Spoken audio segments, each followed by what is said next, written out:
প্রিয় ভাই ও বোনেরা, আসসালামু আলাইকুম। আপনাদের জন্য নিয়ে আসলাম আজকে পবিত্র কোরআন শরীফ থেকে বিশেষ একটি দোয়া। এই দোয়াটি আমল করার সঠিক নিয়ম সম্পূর্ণভাবে নিয়মকানুন দেওয়া আছে। ভিডিওটি না টেনে স্কিপ না করে দেখুন।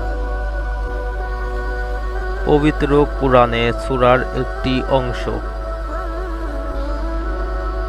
উপর থেকে নিচের দিকে মেসেজ করবেন।